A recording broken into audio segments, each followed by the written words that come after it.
Morning, everyone. Afternoon, everyone. Welcome to the big conversation, Living and Coping with Trauma, the Unseen Force. I am Diane Davies, chairperson of the Big Conversation Partners in Dismantling Racism and Privilege in Southern Maryland. We all welcome you. We are now 25 partners. Their names are listed in your program and at the end of it. I'd like to welcome our newest partner, Calvert Concept, Workforce Housing and Reconciliation. Before we begin, we want to honor a Big Conversation partner and steering committee member. Many of you knew him and are experiencing the loss that he has left us with. The steering committee member, Hugh Davies, will now introduce this memorial moment. Hugh? Yes, good morning. Just a little more than a month ago, we lost a foundational member of the Big Conversation, Malcolm Funn. Before we begin the forum, let us take just a few moments to remember Malcolm. Many of you who are joining us today have the same feeling of loss.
Malcolm was a huge factor in the Big Conversation and in Southern Maryland and all of Maryland.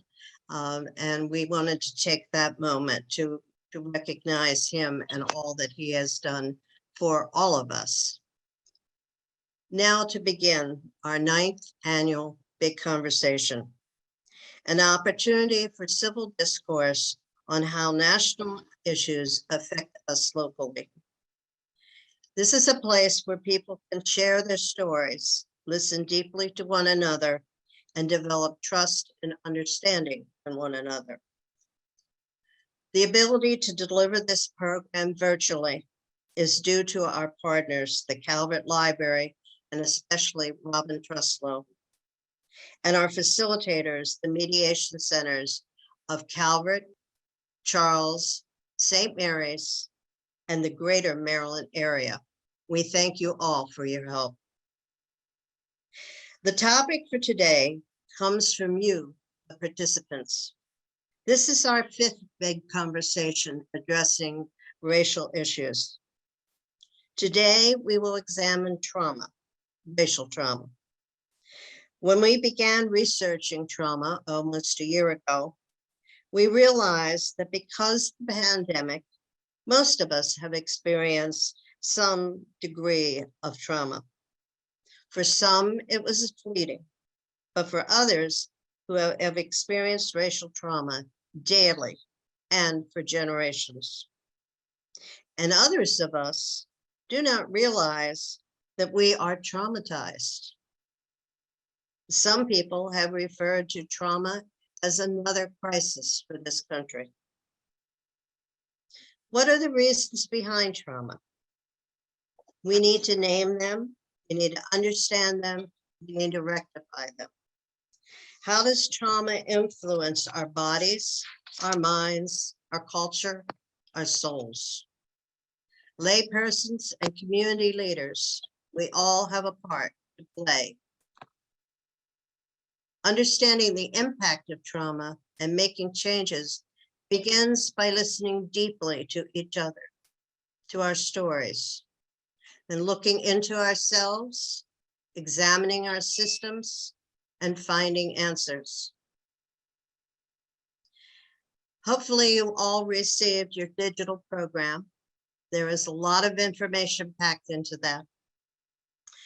And I would ask you to please use your program as a guide for our agenda for today. Now let us begin with our presentation with our panelists. Each will have 20 minutes to speak to their knowledge and experience of trauma in general and of racial trauma. Participants, please use the chat to pose your questions to each panelist. Hugh Davies will ask your questions once the panel has completed their presentation. Let me present our first panelist. Dr. Camera Jules P. Harold is a professor of psychology at Howard University and has been so for over 30 years. He is a researcher in the field of the effects of stress and racism on the poor health of African Americans. His books and articles linking racism to poor health outcomes are a call to action for policymakers to remedy structural racism. In 2018, Dr. Harold was awarded the National Science Foundation grant. In that, he is examining the multifaceted ways in which African American ethnic identity and racial identity shape the association between racial discrimination experiences and biophysical development during the transition to adulthood. Dr. Harold, welcome to the big conversation. We are honored to have your participation and to learn from you. And it's all yours. Thank you so much. Would someone signal if they're seeing my screen? You're good, thank you. Okay, thank you. Thank you so much for that warm introduction. And again, I believe I met Mr. Fun on my last visit here. I believe that's who I met. And my condolences to the group, because you can tell that was a pivotal person in our work. What I wanted to do today is sort of go over some of the things that are in the program and in the materials that we received, and then just make some comments that might lead to a deeper discussion of where we are on this. So basically, I want us to think a little bit about what we mean when we define trauma. What are we really talking about there? So we'll take that definition apart a little bit, the one from SAMHSA, the Substance Abuse Administration Services. That was our source of the definition, on our last meeting. I wanted to talk a little bit about the breadth of the effects, and that means that we're going to really look at two lives. I want to look at two lives and recent case studies that tell us a little bit about trauma, I think, and then just a few words at the end about the process of healing before we close out. And this is the old working definition that we've been talking about, and it's in the materials that you received. An event, series of event, or set of circumstances experienced by an individual as physically or emotionally harmful or life-threatening, having lasting adverse effects on the individual's functioning, and I think this is interesting, mental, physical, social, emotional, or spiritual well-being. That three big parts to this one. The first is this event, series of events, or set of circumstances that basically is going to tell us that trauma can be a discrete event or occurrence, or it can be a sustained contextual properties of the environment that we're in. It doesn't necessarily have to be an identifiable event for it to be traumatic. It could be just simply the circumstances in which people find themselves over a period of time. Second was this cagey term experienced, sort of leaves open and I think it was carefully selected, the notion of conscious processing of trauma. We know is sufficient, but it's not necessary to trauma's impact. In other words, trauma can be brought into our lives, both on a conscious level and on a unconscious level, impacting us without our knowledge. And then, of course, the last one is this idea of these adverse effects are quite large and cover a lot of areas. And they, in fact, are getting us to the point of sort of defining trauma, not only in terms of what happens, but in turn from the environmental side, but also what happens from the physical or from the person side. Both are important. Both causes and effects are important as we define trauma. So again, just the reminder there that we're talking about discrete or sometimes sustained contextual events, sometimes consciously processed, and sometimes not so much consciously processed. Again, the summary: trauma, chronic or acute, conscious or unconscious, evident by its stimulus or its effects. All right. Racist trauma, when we talk about racist trauma, we're talking about traumatic events and encounters that are the direct or indirect outgrowth of any of the several forms of racism that exist in society. That if we sort of were to diagram this, there's an overall umbrella process called structural racism, which is when a variety of institutions and processes sort of come together to produce racism in this society. Cultural racism is that reflected in the cultural ethos, which is a very broad umbrella for human activities. And then under that, we would talk about also individual and institutional racism. When we go through definitions of racism, trauma can come from any or all of those sources. And again, just to illustrate, in terms of stridency, you can have sometimes trauma occurring that's pre-conscious, very subtle, to small annoyances to overtly threatening kinds of things on the continuum. And then the chronicity would be this idea of sometimes just a single event would be traumatic in and of itself. And other times we have repeated circumstances and then sometimes extended conditions. Just again, to sort of interrogate that definition we were looking at. What I want to do now is simply talk about two examples of trauma and see if that sort of will stimulate some of our conversation. The first is from a recent book, very helpful book, written by an emergency room physician in Chicago. And it's a fascinating book because he talks about some technical aspects of racism, the ones we've just talked about here, structural racism, individual racism, cultural kinds of phenomena. But then he also talks about its effects, how it plays out in the bodies of people on the south side of Chicago where he works. All right. And eventually in the book, his own mother is taken to the emergency room. And this is all taking place during the recent pandemic. And of course, his mother, he calls ahead and lets all his colleagues know that his mother is experiencing some symptoms. He wants them to watch over what's going on with her. But this is the letter he has to write to her when it's over. He says, "As you know, I love the hospital." But then he said, "But it's not different than any institution. It's a reflection of America. On that day,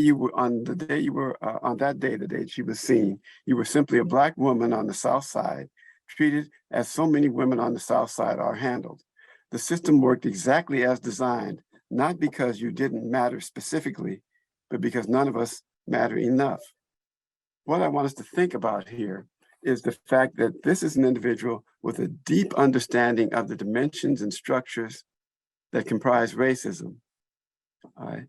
And that and he knows those on the local, national, and world levels.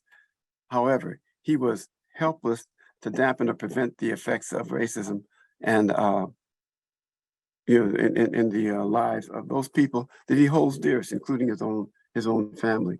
So I refer to him here as a traumatized physician.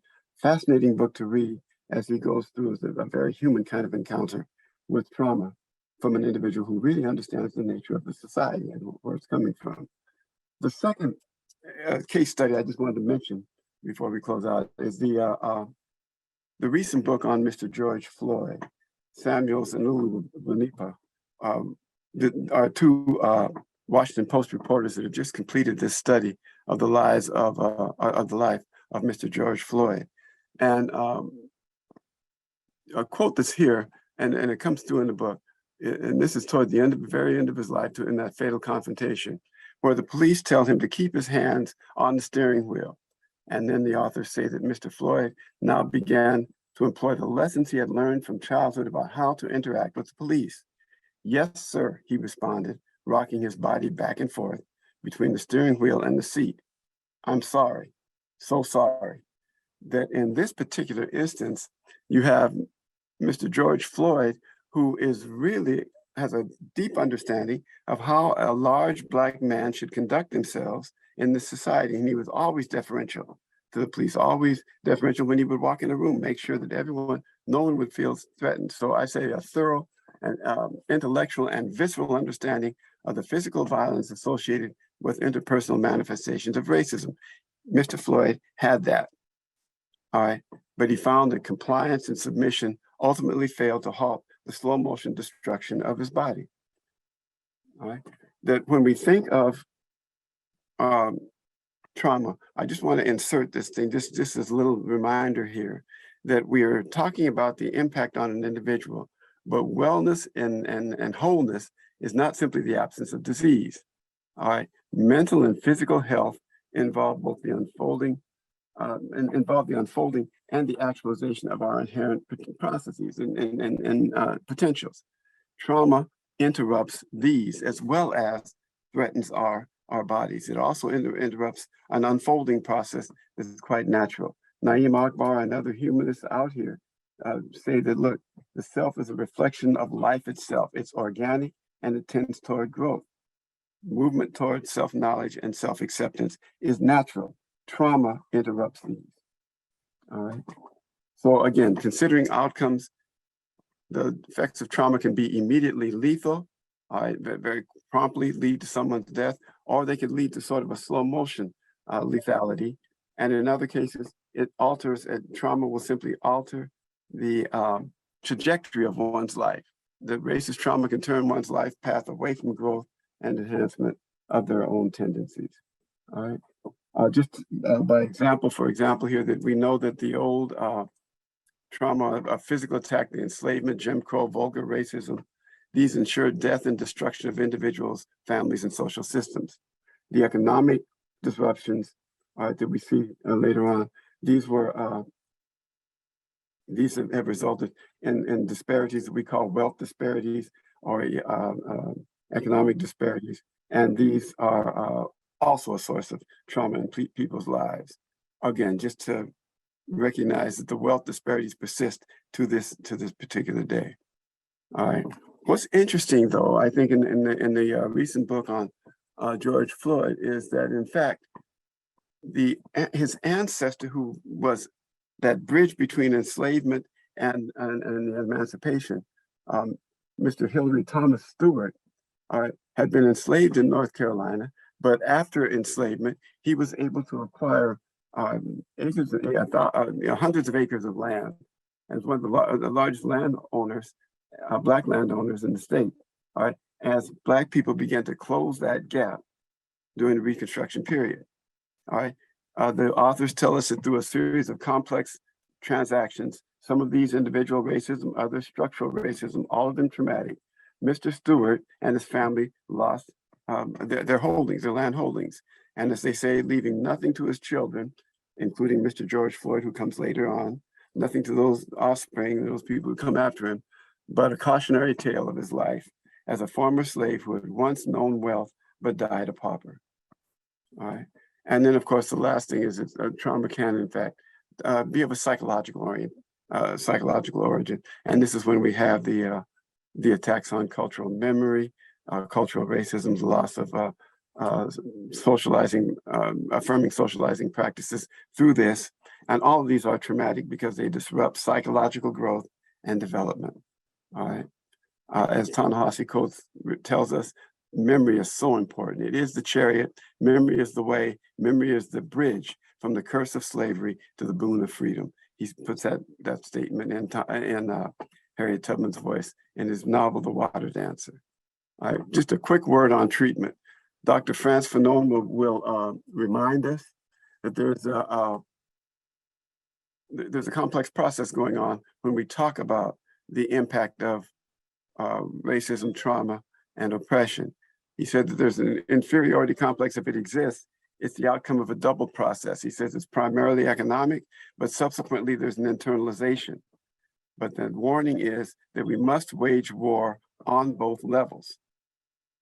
This is from Dr. Fanon, the psychiatrist, that we wage war, and this is a model of how individuals are sort of formed in the society. This is Bronfenbrenner's model. It's called an ecological model of development. But what we have is a series of circles of influences around the individual. And they can be from the womb, from the individual's body, moving out to what we call microsystems of family structures, schools, churches, exosystems, which is neighborhoods and social welfare groups, mass media, and then further to macro systems, which are really much more cultural kinds of events. All of this occurring within time. The argument we're going to make is that when we talk about treatment, Dr. Fanon is telling us work at all levels. We're suggesting that all interventions we structure must talk and speak to each of these levels that impact the individual. So the sources of traumatic events predate the onset of people's lives, and therefore we must level our interventions at all levels, all social structures that will eventually form the individual. All right, because all of these can give rise to trauma. Must provide direct therapeutic treatment to individuals. The individual is important here, but we can't stop there. It has to be done at all levels of influence on the individual's life. All right. So again, imagine therapeutic efforts at all points on this particular circle. All right. And thank you very much. I will stop sharing.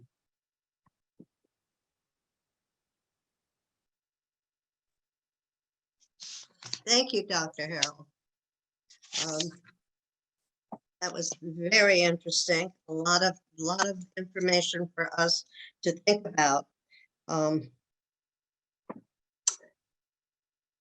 It's really, I will be very interested in hearing more about the impact of trauma on and the impact of discrimination on young people and teens as they become young adults.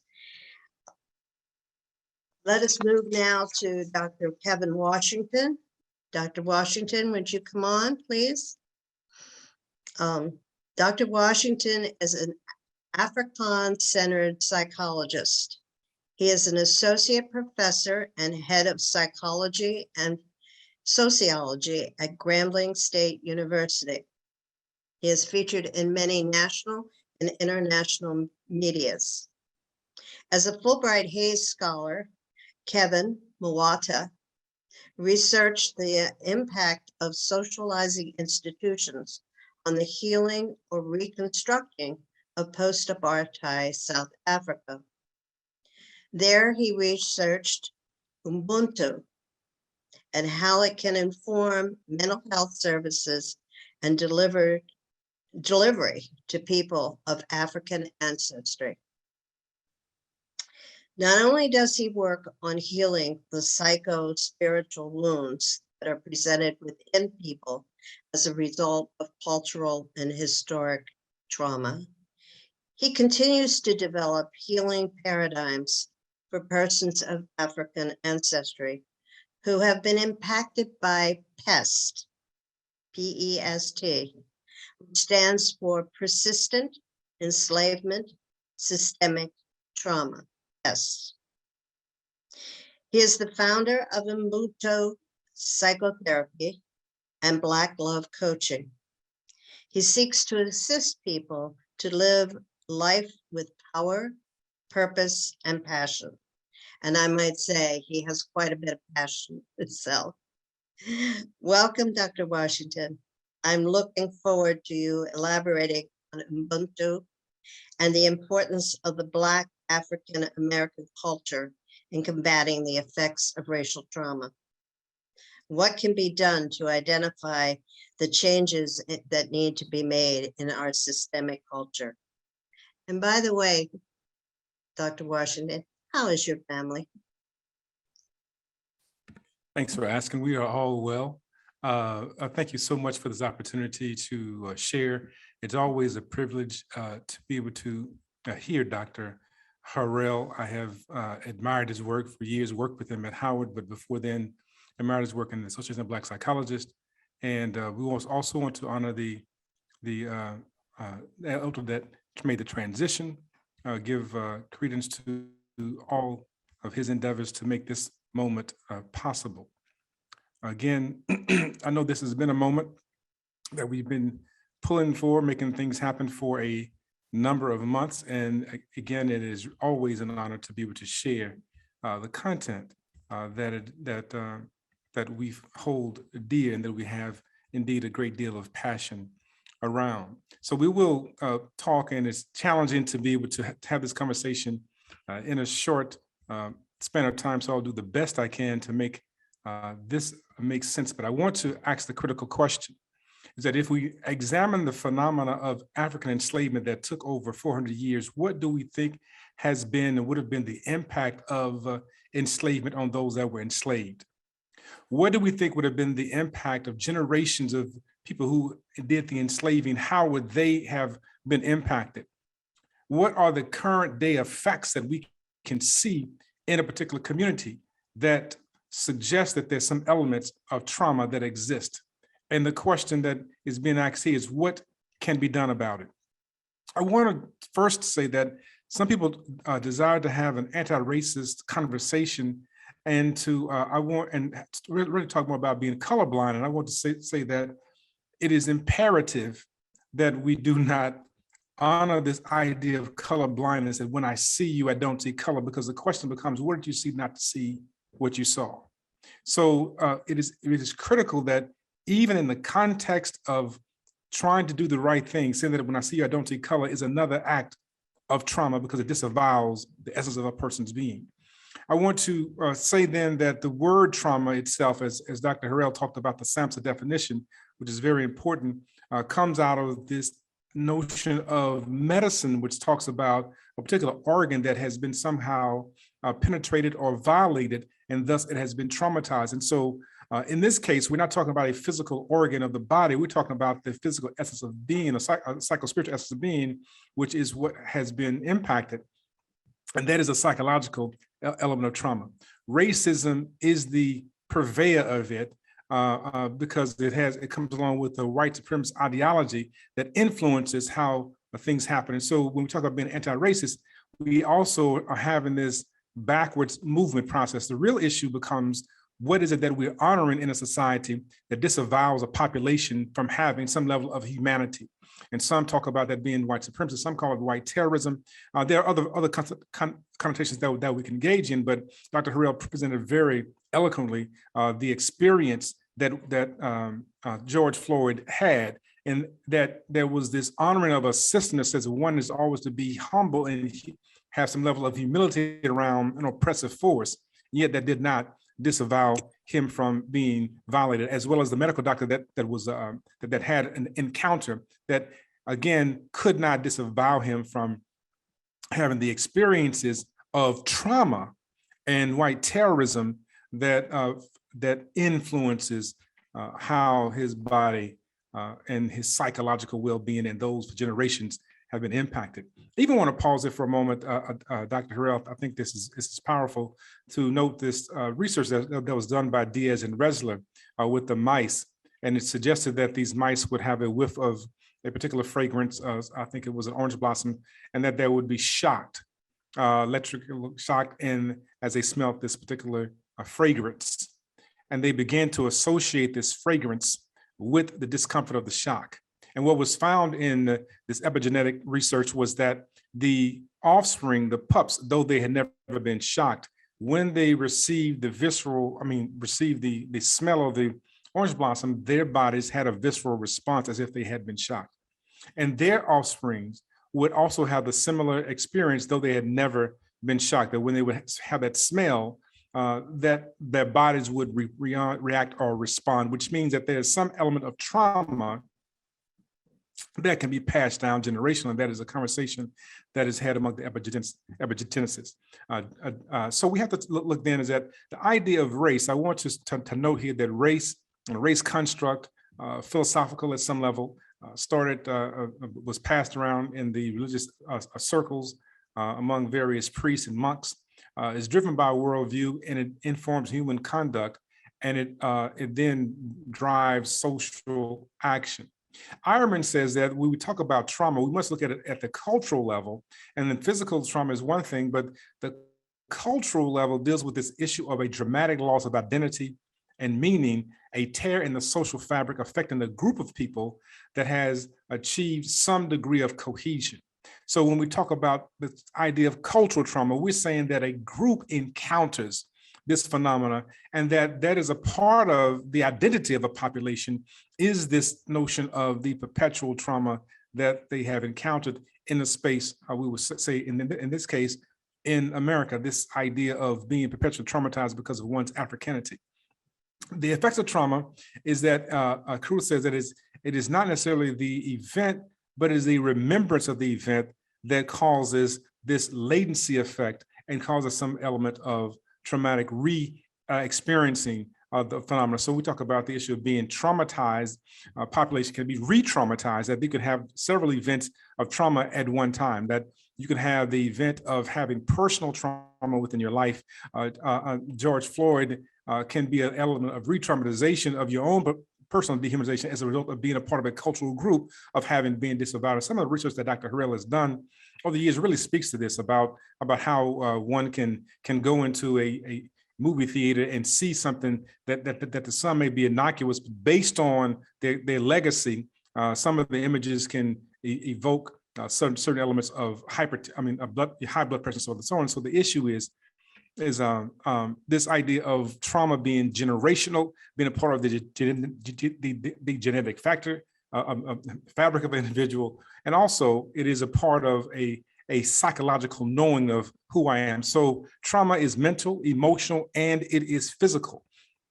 Trauma is interpreted oftentimes in one's meaning in life and how they struggle through various things, struggle through pains and so forth and so on. And so that is a part of the trauma. Some talk about this idea of trauma for people of African descent being post-traumatic stress, which is notion of when you encounter something, you are able to have some form of therapy after it. And so I submit that it cannot be post if it is ongoing. And so post-traumatic stress says that once an event has occurred, that is a death, near-death experience, hearing about it, encountering it, and intense loss of a feeling of helplessness and loss of self-worth and value, then one can heal from that. There is no moment that we can see where people of African descent have had a post moment. Thus, we talk about the term persistent enslavement systemic trauma. Childhood enslavement, according to Patterson, occurred in the context of a population, and let's look at what was passed on genetically, that children saw their parents degraded at the hands of the enslavers or slaveholders. The trauma of observing their parents' humiliation was later added to, again, by this sexual exploitation that took place, as well as the physical beating and lynching and castration as they grew older. So you have elements of trauma and re-traumatization in a population that is layered. And my question then, how do you think it's going to manifest generations later? The horrors of the traumatic experience, some would talk about it being the slave trade or the slave experience, but others talk about it being the ma'afa. The trauma is a psycho-spiritual disruption to one's being. The ma'afa is, according to Dr. Merva Ani, a disaster, calamity, injustice. It is important, she says, to define the events on our own terms such that we will be able to have agency. And I think that is a part of the healing process, as opposed to saying that one was enslaved or one was ancestors were slaves. You're saying that the event, the Ma'afa, I'm defining it as opposed to saying that it was a part of the slave trade.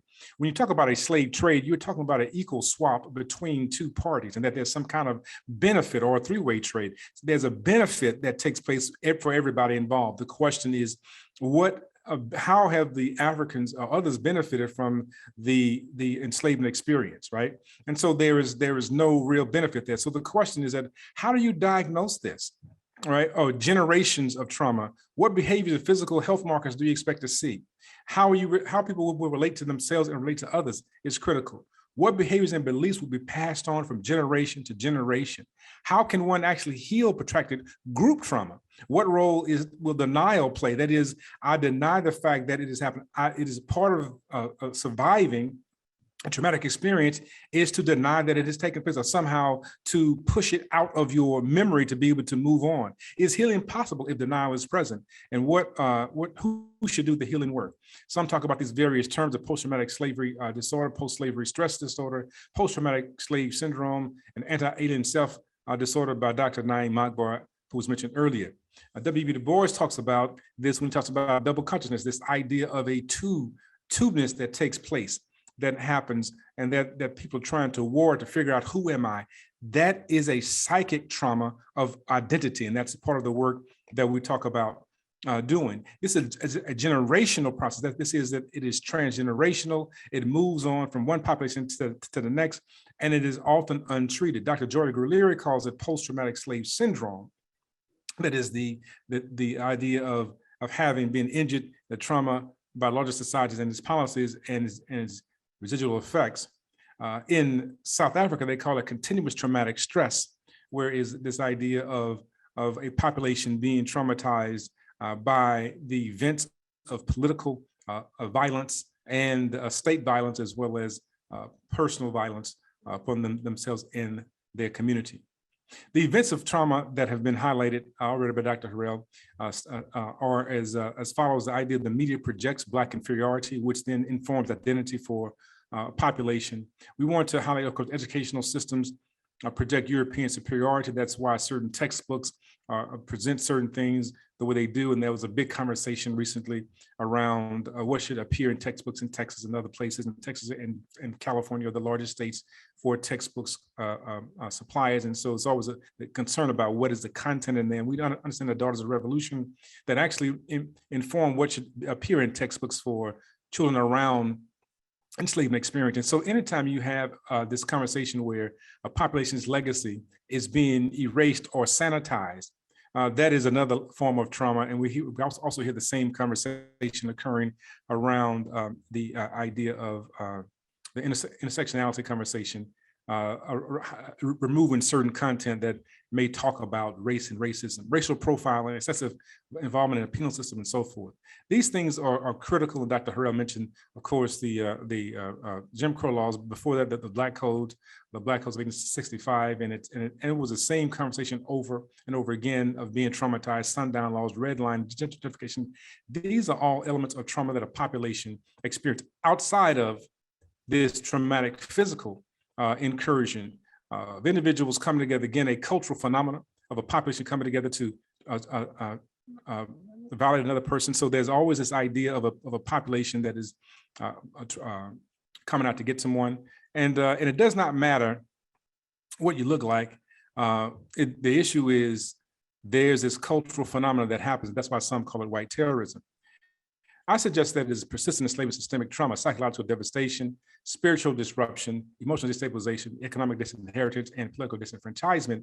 That is something of traumatic experiences that one has to look at. For example, people of African descent often have to be concerned with what schools they attend, think about what they name their children so that their children can navigate it in an environment such so that they are not somehow isolated or attacked or aggressed against. Those are elements of trauma. I had a student to say, yes, you're right, Dr. Washington. My parents named me Brittany because they did not want anybody to know that I was white, I was Black. And I said, Brittany, one day that they would have to see you. But think about what was it like for that parent to know that they were having a child, going to have to navigate a race-conscious society and want to give their child a name so that the child would not have the incursion of trauma. So this has a great toll on the Black psyche, and we have to look at racism, oppression, dehumanization, and how do we begin to address these issues? We already know some of the data talks about the African Americans, Blacks are 20% more likely to report serious psychological distress, and adult Blacks living below poverty are likely to have elements of duress. We also understand that adult Blacks have feelings of sadness and hopelessness and worthlessness greater than others. And also what we're noticing is, of course, in this era, we're noticing that there's an increase in suicide attempts, as well as suicides, successful suicides among African Americans, especially African American females. Again, we say that there's some residual effect of the trauma. Trauma, again, Du Bois talks about men being stripped of their pride and self-respect and humiliated. These things have gone on to create a condition that we can look at the biopsychosocial level of living in a perpetual state of fight or flight.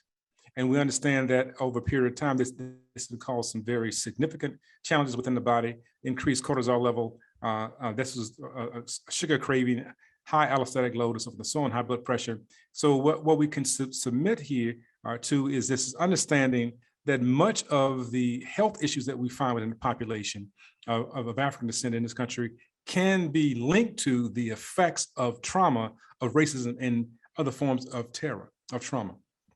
That is, seeking to find a way to survive in a space that is not necessarily forgiven for their existence. So we understand the psychological aspect of this, but are we understanding the influence of such on hypertension, high blood pressure, the high occurrence of kidney failure, the high occurrence of aggressive nature of breast cancer, of ovarian cancer, prostate cancer.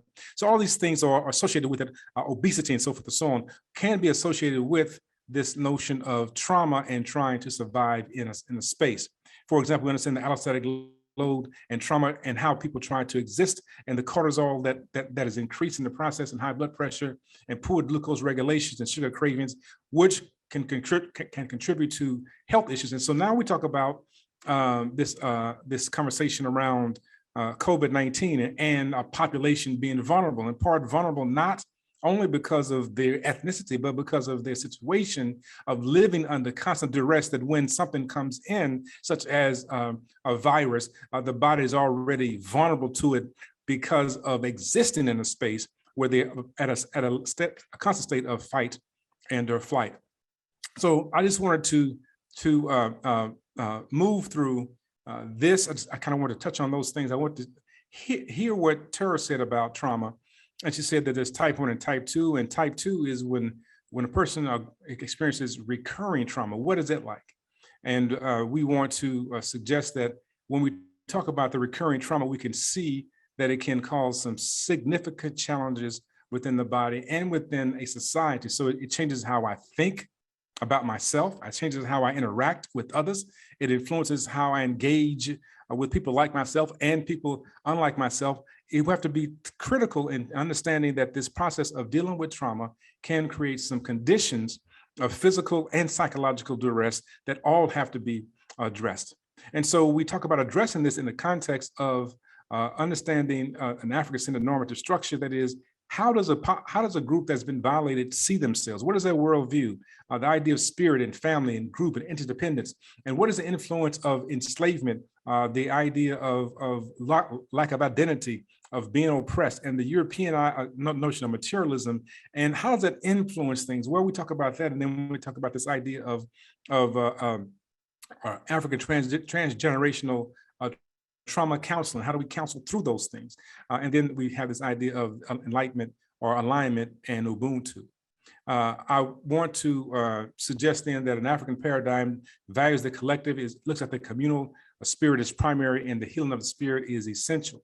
What's important to capture here is that when we do this work around trauma, what we're doing is that we're looking at ways to identify levels of impact at the interpersonal, social, cultural, institutional, and geopolitical levels. And this is what Dr. Harrell mentioned when he mentioned Bronfenbrenner's conversation of the meso-macro level of this. And he said, Frantz Fanon says that you must influence all of those spheres. We must look at ways of resetting the nervous system. How do you manage arousal? How do you manage emotions? How do you, the idea of someone would call it emotional intelligence, right? How do you free the body of the impact of generational trauma and also the immediate traumas that you encounter?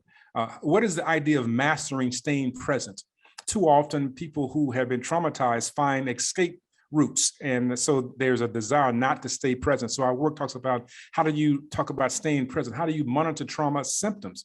And how do you feel the full range of emotions? A population or person typically that has been violated oftentimes have flat affect, that the idea of not of feeling a full range of emotions because of the trauma that's been encountered, they become somehow deadened to a space that has been found among individuals that have been rape victims, as well as what happens to a cultural group that has happened for generations and generations. 400 years of the same thing. Coming to peace with memories is very important. If we know that the memory of the phenomena is it, how do we come to peace with that memory? And we can see several narratives of individuals who were haunted by the memory of what they could and could not do based on the experiences of trauma, racialized trauma. How do you fill in what is missing? That is, that there's a void that takes place. And so we teach people how to talk about filling what's missing and how do you talk about becoming whole. And what we find is that altruism is one of the key ways of healing. And we see that it has happened within the Black community over generations. And in closing, this idea that we see that the Black community has formed units, such as a church family. And how do you give back to your church family? So it's always this idea of altruism and giving back to others that's been a way for healing. How do we talk about giving back to others at the same time as being aware of why we're giving back to others? And so we talk about the cultural healing. I do African drumming. We talk about dance, spoken word. How do you talk it out, drum it out, move it out? And more importantly, how do you just simply live beyond it? And you mentioned Ubuntu, and I'm so honored to have gone to South Africa and looked and studied Ubuntu, the philosophy, and I see it as one of the key factors in the healing work. UBU meaning being, into you meaning unifying life force. And so we talk about Ubuntu. The late Desmond Tutu says that we're talking about this idea of being whole. It speaks to compassion. A person with Ubuntu is welcoming, hospitable towards others, is generous. The quality of Ubuntu gives people resilience, enabling them to survive and emerge still human, despite all efforts to dehumanize them. This is the crux of the work we talk about with Ubuntu.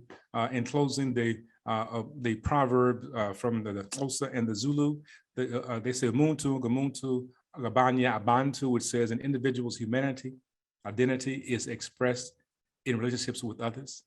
And the Zulu says Umuntu, Gumuntu, Gabantu, which says a person is a person because they're other people.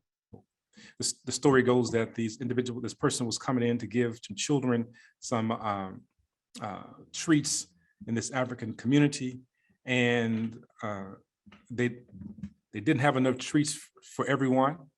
And so what happened is that they wanted to see how they were going to resolve the problem, and he found that the children simply stopped and gathered everyone around and found a way to share this treat with everyone.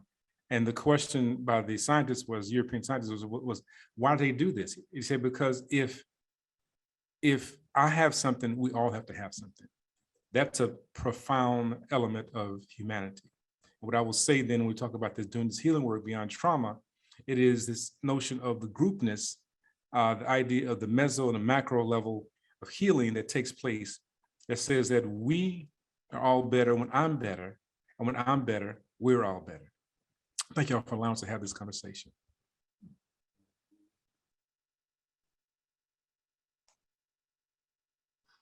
Thank you, Dr. Washington. I have 100 more slides to go, but I just simply want to pause there. Could you talk a little bit about resilience? Okay. So, well, it's interesting that you mentioned that. That was a part of where we were going to go with this conversation, but the notion of how resilience is even elevated within a population occurs within the context of having the recurring themes or elements of trauma. So when we then look at the dynamics of encountering the isms of life, the sexism, racism, ageism, egoism, it begins to facilitate one understanding who they are and this idea of personhood. John Bitcher says that I am because we all are, therefore I am. And when we talk about this, we're saying then that a person is recognizing that because they belong to something greater than themselves, it facilitates them to be able to move forward. I will say it this way, that we noticed in this song by Gladys Knight, when she says that I have to use the best of my imagination to keep on keeping on in a bad situation. The idea of I have to go into my essence to be able to understand how to move forward. We see that this has been something that has been a part of the African reality that has allowed the group to actually sustain itself. Another example would be this, is that when something would happen and someone would ask the question, how your mom and them, right? That is a ebonically correct way of saying how is your mother and the rest of them. And so there's always the issue of how is your mother and the rest of them, how your mom and them, that says that how are things in your space, in her space. And then you say, well, she's fine, but Ray is out there on that stuff again. Well, tell your mom I'm going to come by.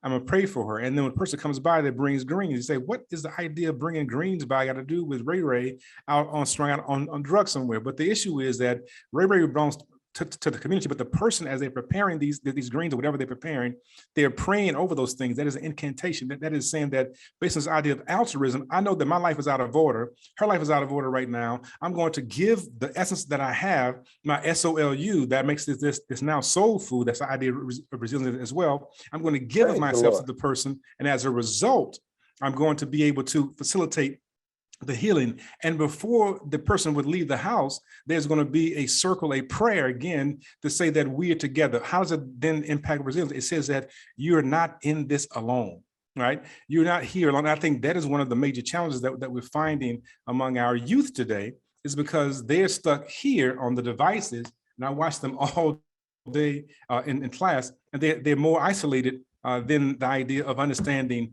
how we work together. So resilience then comes about in the context of knowing that you are not alone. We talk about the cleansing process and spiritual cleansing. And so our work really is about how do you restore breath? You know that Michael Brown says, George Floyd said, I can't breathe. Many people can't breathe on a regular basis. We talk about the power of breath. Inspiration is coming into being. Expiration is transitioning. When spiritual energy is altered, breath changes. And so we talk about the issue of restoration of breath. You have breath, you have voice. That's resilience. The idea of not speak black, to me, that's my stuff. Black Lives Matter. That is an idea of using your breath, your voice to impact, influence change. And so that is where resilience actually gains it. Thank you. All of a sudden you have frozen on us for a moment. So much that you and Dr. Harrell have shared with us today.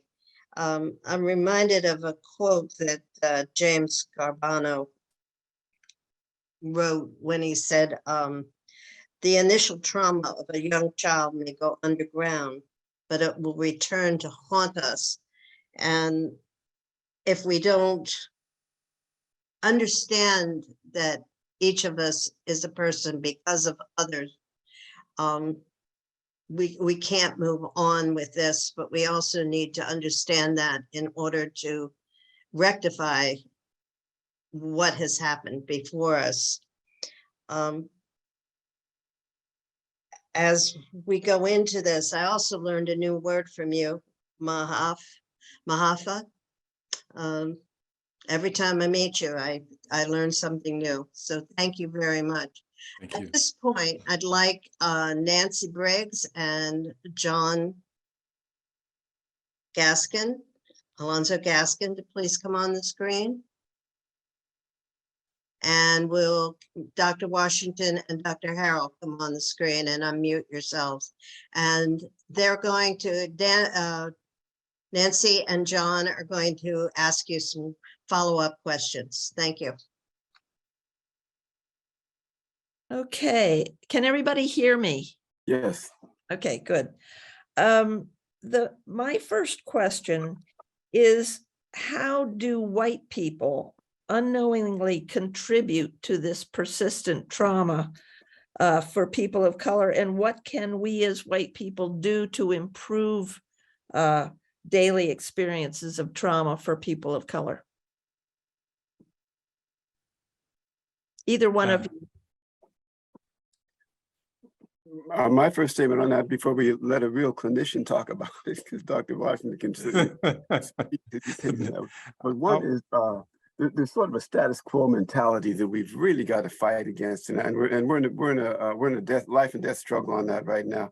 That to assume that in fact everything is all right because we're not seeing this, that, and the other is a very bad assumption. That notion of that we're just talking about, this idea of things going underground, that can happen, but they still fester underground, you know.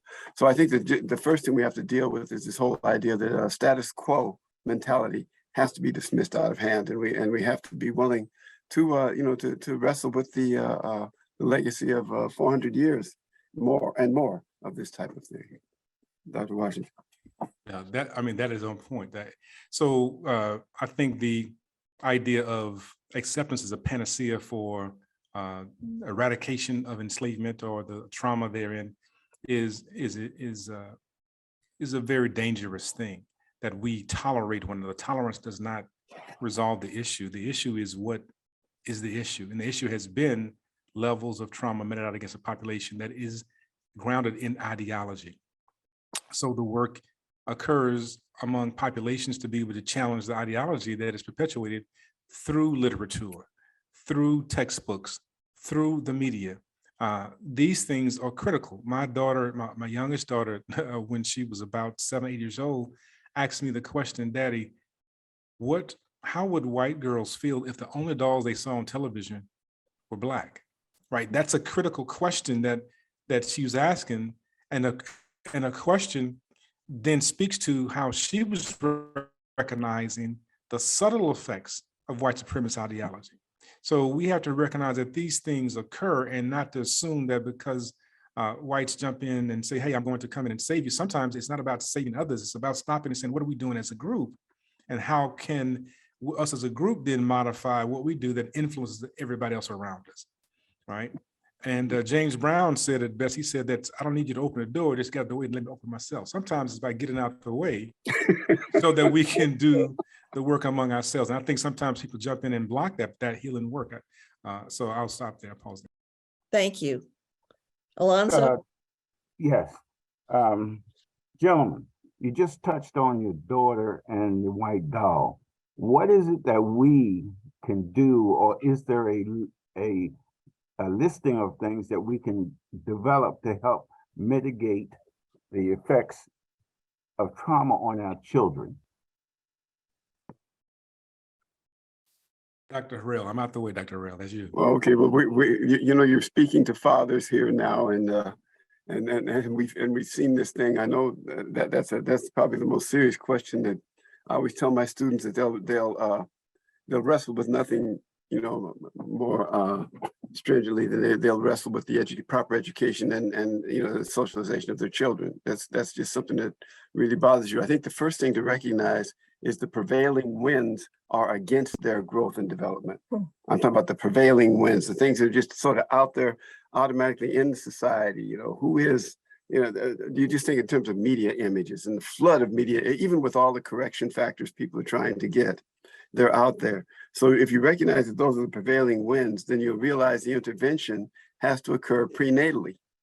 It has to occur before they're born, you know, and you start affirming processes even when the child is, you know, is in utero. You know, song, music, everything that's in that field has to be sort of affirming for that child, because when they bump up against the real, you know, the school systems, when they bump up against what's out there in terms of this crazy popular cultural media stuff that's out there that tell us, you know, horrible things about our own bodies and about our own spirits. When they bump up against that, they've got to have some buffers already in place. You can't have them, well, I'll send you off to an HBCU when you're 18. Too late. The buffers have to be there from early on. Dr. Washington, why don't you go ahead? I'm always listening. I'm always learning. The it's you are right. What can be done? The last part I think is so important of what Dr. Harrell said. All of it was important. The last part just really hits me when this same daughter that talks about this doll texted me when I was one day at Howard teaching Dr. Harrell in class, and she said, "This is what she just learned in class, that Africans did nothing to contribute to the world history." Then she texted me again about a month or two later. The pyramids were built by aliens, and each time she texted me, she had LOL. And then and this is when she was in middle school. I never forget, she was in 6th grade, and the last one was Hitler did not go into Africa to take anything. There was nothing of value to take out of Africa, and she had an LOL. And what was amazing is that she was able to text LOL, like she could laugh at it. Mm-hmm. And that goes back to what you were saying earlier about the inoculation, right? If we don't have the content on the front side to have the inoculation, it has to happen very early on. Otherwise, the onslaught that is out there that will take over their minds. And so it's important that children, that adults all take time to be able to understand that everybody has contributed to the forward flow of humanity, not just one population. It is imperative to understand that if we talk about, again, Black History or Black History Month or whatever it's called, to be able to recognize that not only whites in the world created things that were great and wonderful. That shifts the whole psyche of a population when you talk about the notion of the cell phone to the clock and other things invented by African Americans and other people like that. That changes how children see themselves. They can live beyond the identity of being inferior, less than.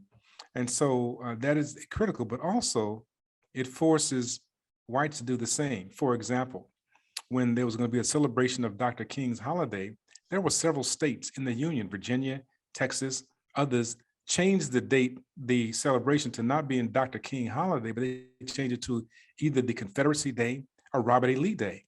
And this, if you look at it right now, you will see that is a transmission of cultural identity, but also it's a disavowing of others. And then people say, well, what's the big deal? My last story, my son just a few years ago graduated in Virginia from high school, and he was instrumental in his sophomore and junior year of putting together the Black History Month program. White male says that he's so glad now that he's graduating, he no longer has to endure those boring something Black History Month programs, right? So even though we talk about doing the right thing, right, by presenting content to a population, if the population is not receptive to it and see it as something that is valuable, we only have the repeating of the same thing generationally, that is white supremacy and terrorism all over again, which is why we have to go back to saying inoculation of our children, and we keep doing the same thing generation after generation. Nancy?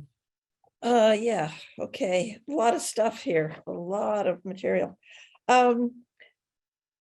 I think this may be a question more for Dr. Harrell, but both of you jump in if you need to. How do generational trauma and the vicarious trauma of knowing about an event, a traumatic event against somebody who is not in your immediate circle or area, operate and impact today's environment? This might be a reference to a really interesting study that came out about 3 years ago in Lancet, the British Medical Journal. And that study is one that we use in methodology classes because they sampled well over 100,000 African Americans. But the difference was they were looking at populations where, in fact, or samples where, in fact, there had been a killing of an unarmed Black person by the police, and those where it had not occurred.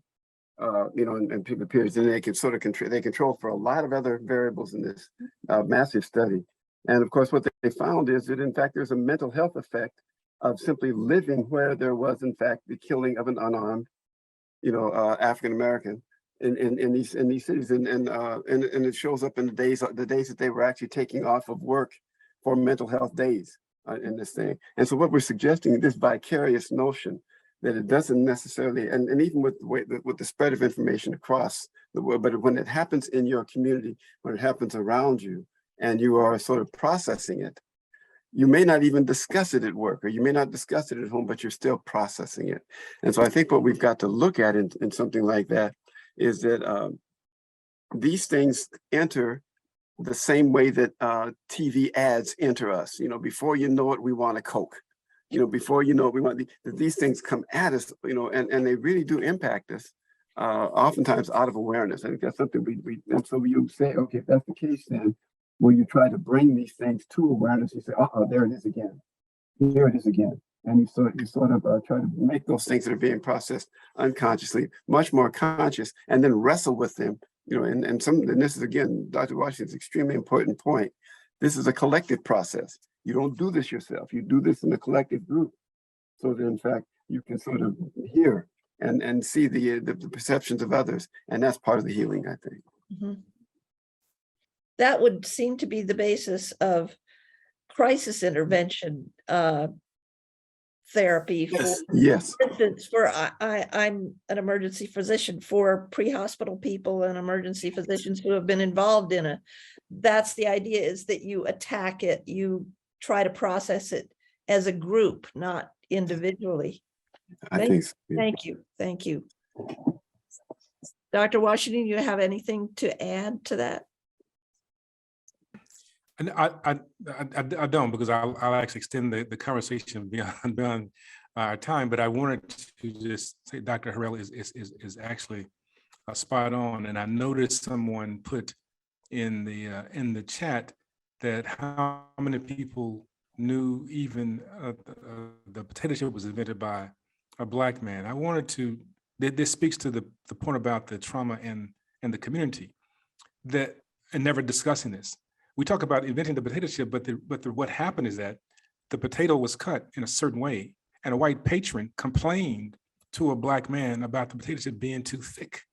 And so out of spite, he went back and said he cut it thin to say, now do you like this, right? So so the potato chip, though it's something that was created by a Black man, it came out of the trauma of being dehumanized in Saratoga, New York. So it's important to catch these various elements that have been around for generations. So the research study speaks to the idea of the potato chip, and the course coming out of that is, what community in New York, in the United States, benefit financially from the potato chip that's been invented by a Black man, which then means I'm back again upset and angry.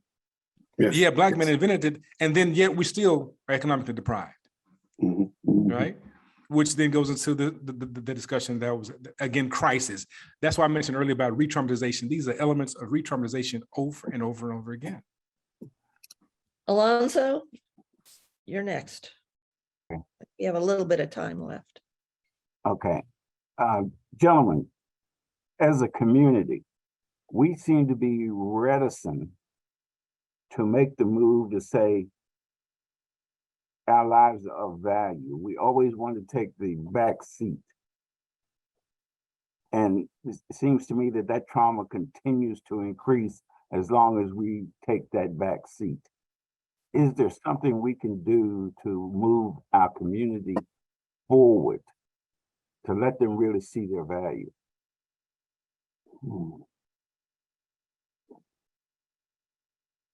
One of the things, Dr. Hill, because I think that your words in closing going to be the hit here. I'm just going to throw this out here. That one of the things is that we somehow believe that there's some virtue as a people of African descent in going along to get along, to being complacent, but also that is a result of the trauma that one has incurred, that you do not, to not speak out, to not share, to not do things. All you have to do is just simply go along to get along. And if you do that, don't make the people mad. Just go to work, get your lesson at school, right? And just move forward. Because we think somehow if you do that, everything's going to be okay. And I think that's a survival mechanism that has a deleterious effect on our well-being on multiple levels, not only physically, not discussing it, but as you mentioned, politically, socially, economically, because our voices really never get heard. And so it is in the expression of the pain, of the process, or even of the power that comes about as a result of this, that we can begin to see better markers. And I'll say this, research done by Watkins talks about Black men and having self-mastery, and saying that when Black men are able to show some level of self-mastery, that is making changes in the community, actively engaging in certain activities that make a difference, they have better health outcomes. So it is imperative that we talk about people demonstrating agency in the area of gifting or the area of talents or the area of strengths. So if you are a teacher, how then do you talk about teaching in a way that empowers a population that has been disenfranchised, but also it levels out the playing field? If you're doing research like Dr. Harrell is doing, how do you make sure that the research is relevant to a population that needs the healing work? If you talk about being a theologian, how do you deliver a message that is empowering? People like Reverend Jeremiah Wright did such, and it became something that President Barack Obama had to disassociate with in order to move forward. That's a heavy piece, because that is a messaging that occurs within the Black church, is be aware of what is happening around you. So the point is, how do you empower people to actually deliver a message of support, of love for those around their area of talent and gifting? That's the first step that I would say is take. Dr. Harrell, you Yeah, again, really, there's another session we would have to discuss that question that you just raised.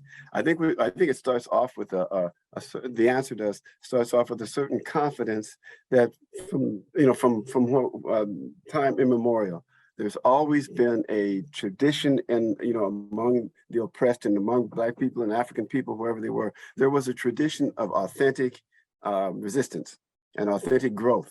And that exists now. If you look at the hip hop underground now and what's going on there, and sometimes and in the theater movements, with what's going on in theater around, and not only in the United States, but around the world, it's going to be there. The issue becomes, will we support it? Because these people they'll be producing it. We need to take our children and expose them to these individuals who are off the beaten track when it comes. But in every community, you're going to find them. You're going to find them. And I think that what we've got to do is recognize that sometimes it may not be as glossy as what's being produced by Hollywood or by some other, it may not be, but as art, it's more important, and it causes us to humanize ourselves and grow better. But these people are definitely out there. These people are struggling, these artists, and they've been there. It's just that they try to sort of cover them up or peripheralize them and talk about these individuals. Well, don't listen to that person. They're not doing anything you want to hear. You want to listen to this foolishness over here. That as we push our children and show our children the beauty and the power in this, I think the arts are going to be the center of this thing. I'm sorry that I do believe that our artists and our creative people are going to be very much part of the solutions. And I think a lot of the behavioral scientists and medical scientists will ride along in their crest, But there's something about what they're doing there that we've got to really support if we want to now break this thing open. All right. Gentlemen, we thank you so very much for your time, but our time is up. And Hugh? Thank you so much. Thank you for the opportunity. Yes, thank you both. This was just amazing. And Thank you. Hold on, we still have some more questions for the two of you from the audience, from the chat. And they've been really interesting and really wonderful. And I wish I could include all of them. One of the last ones, and I can read this off here. I'm a senior citizen. We had hoped that racism would be a thing of the past as we marched in the 60s. I've given my children and grands complete knowledge of African-American contribution. How do we get white people to give up their supremacy? Woo.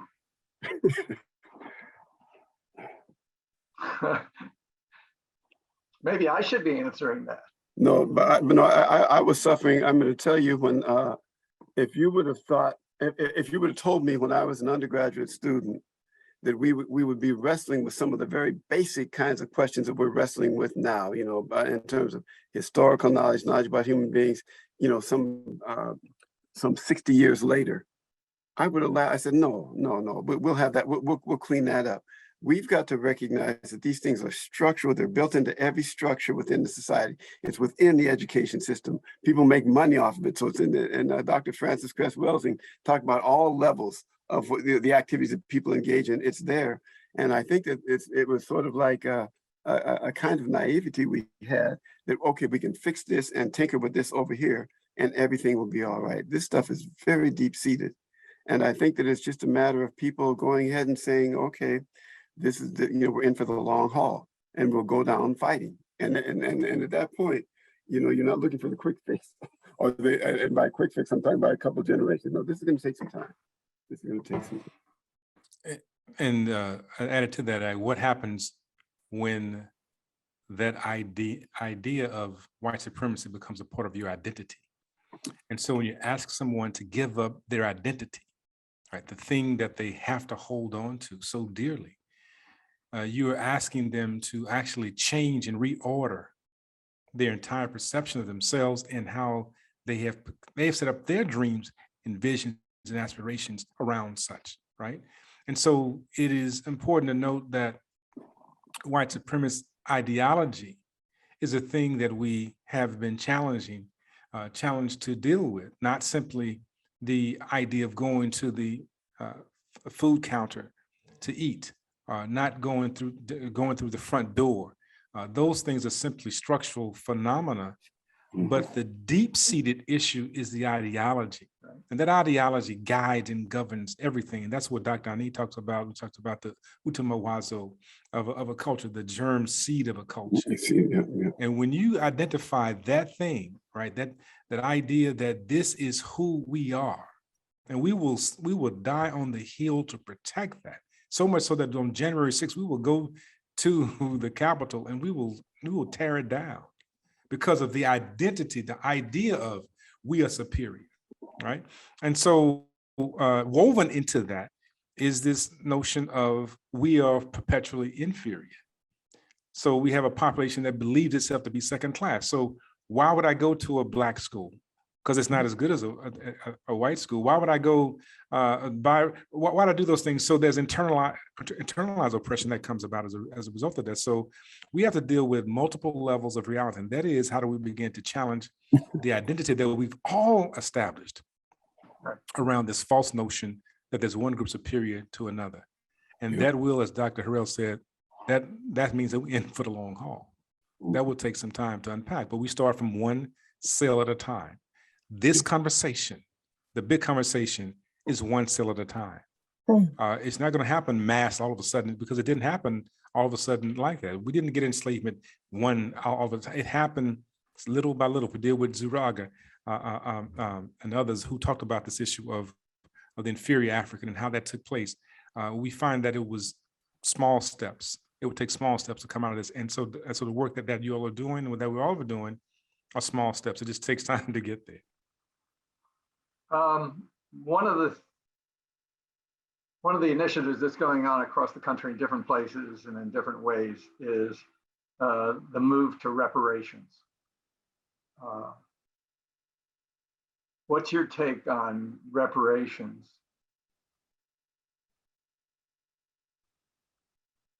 I think there's several levels to that, but one is it's extremely important for people to recognize I think there's a book called Repair that's really quite interesting, where they talk about the transfer of wealth. It's just about, well, it's taking place right now from the boomers to the next generation. And we're talking about probably trillions and trillions of dollars will be passed on. And very little of that is going to happen within the Black community.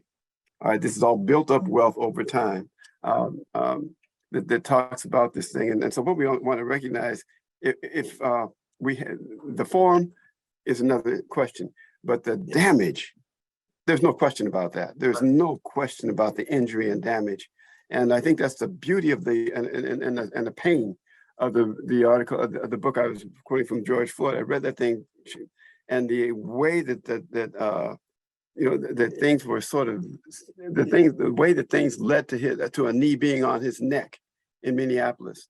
A lot of that went way, way back hundreds of years. Right. And so we've got to recognize the people, and especially with, I tell young African-American kids, don't think this was just a case of somebody didn't get a paycheck. It was much more than that. And it wasn't just a case of, well, okay, that a man came along and said, you're all free now. It's much more than that. So if we recognize the extent of damage, then the issue becomes, okay, what form will this take? What form will this take? And that's where the conversations will become very rich. But to try to minimize it and say, okay, well, everybody was rough on everybody. No, that's a minimization that's really that's obscene at this time. It is, and reparations means to repair. And what Dr. Harrell mentions is very clear that there's a repairing that has to take place. And it's not simply monetizing that repair. And that's where Western society gets down to everything most things are monetized, right? What is the dollar amount that we could put on this that makes us all go away?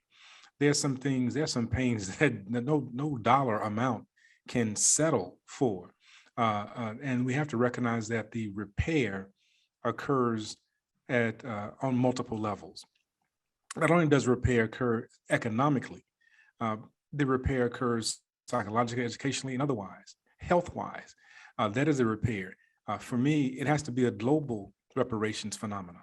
We cannot continue to bifurcate African people and say that you in America are going to get this, when in reality, there was a siphoning off of Africans from a continent and utilize their genius to satisfy wealth in this space. For example, we know that the technology to grow cotton and make it into a fabric was in the Senegambia region first, and Europeans were going there to get the fabrics and shipping and trading it from there, and decided to bring the population to the US to cut out the travel expense of getting the cloth around. That became an economic development piece, and therefore cotton became king and was the first major source of economic development in the world for this country called United States of America. That's critical. We know that there's a rice called Carolina Gold that, again, they brought Africans from the Senegambia region who understood how to siphon out the salt water and make it what they call sweet water in the Gambia, make it fresh water to grow the rice. And it took time for that to happen. Snakes and people were killed in the enterprise, but the Carolina Gold saved this country after the Civil War. This is not only an issue of economics, but it's understanding the generational wealth that has been created from siphoning off the generational wealth from another population. That's why it has to be, for me, a global issue of repair, that if these countries on the continent are in debt to Europe, then how do we begin to say that these are people that have been violated, and now what was not paid to these people in the United States arrest the debt over there, and now we have economic development where we're gaining resources again, and now everybody's benefiting from the cocoa. I got to share this, Dr. Harrell, that because we went to Ghana, and the chocolate was so good in Ghana. But anyway, the idea is that that Hershey's chocolate makes in 1/4 on the cocoa bean more than the country of Ghana makes in an entire year on the cocoa bean, and the cocoa bean comes out of primarily out of Ghana, right? That has to be addressed. That's reparations. So it's not simply how do we repair in the United States, but how do we repair economically? How do we repair the engineering, the genius that's benefited if Gladys West invented the I've forgotten the lady's name now, that invented I'm saying GPS is one thing, but I'm thinking about Broom, who invented the home security system. Where is there Black wealth around these things, right? That have impact. If Kenneth Dunkley invented the 3D technology, and yet 3D movies are phenomenal right now, where is that wealth? The repair occurs on multiple levels: psychologically, emotionally, economically. And again, Dr. Wilson talks about these 9 areas of people activity, and they just profound. If you read a book, ISIS papers, you'll see it from Neely Fuller's work. It's amazing work, and those areas have to be addressed. So thank you. Thank you both. We have lots of questions that went unanswered, but that's a testimony to the two of you. You're a dynamic pair. And I thank you, and I see my wife is to my right, so I best turn things back over to her. And thank you again. Thank you. And we will, for those of you who have put other questions in the chat, we will find a way to have these answered. But part of that is going to come in your small groups that we're about to go to. And our panelists, both of them have agreed to join some of the small groups. So you will be able to ask your questions there. But remember, we need to bring this down now to our local area. And how can we address this at the local area? Again, panelists, thank you so much. We are so indebted to you for such an informative hour.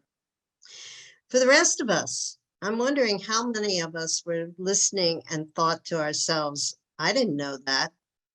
Or that reminds me of something that happened in my own family. I know what happened to me. Now, let me lead you through the next part of our program. Before we go to the breakout rooms, we have been honored by 3 courageous local people who have agreed to share their racial trauma stories with us in a video, very brief video vignette called Lived Experiences. We're going to show that after I give you some information about the breakout room sessions. Robin will send us to the breakout rooms. We don't need to do anything except we will get a pop-up message that asks if you want to enter the breakout room and just answer that message. After a brief pause, you should find yourself in the breakout room with your facilitators. Once you're in there, you can turn on your video and unmute yourself. But please remember, in the small group with your trained facilitators are designed to create an atmosphere of trust for the group, for your small group. We ask you to listen carefully, listen deeply, speak only from your own experience, and raise your hand either physically or virtually when you wish to speak. 10 minutes before the session is over, you will be receiving a heads up warning that we're going to take you back to the main group in 10 minutes. When you are returning to the main meeting, we ask you to turn your video and mute off and mute yourself. Should the need arise and you find that you have encountered a personal problem, we have a counselor staffed quiet room. To get there, all you need to do is, depending on how your Zoom, what version of Zoom you have, is we can either click on the bottom right-hand side where it says leave, and that will take you back to the main room. Or if you don't have that button and it simply see the 3 dots down there or up at the top, click on that and it will say leave to main meeting room. Click on that. Do not leave the entire session. So once you go, you will enter into the main room, and then Robin and I will connect you with one of our counselors, and you will be in a quiet place without any other interference. After the breakout session, you will go immediately back into the main room for our closing with Sherry Tardio, Director of the Mediation Center of Calvert County, and your facilitators will be reporting out on what you felt was the most important point or topic or question that you had. So with that, Robin, will you please roll the videos? And we'll see you in an hour.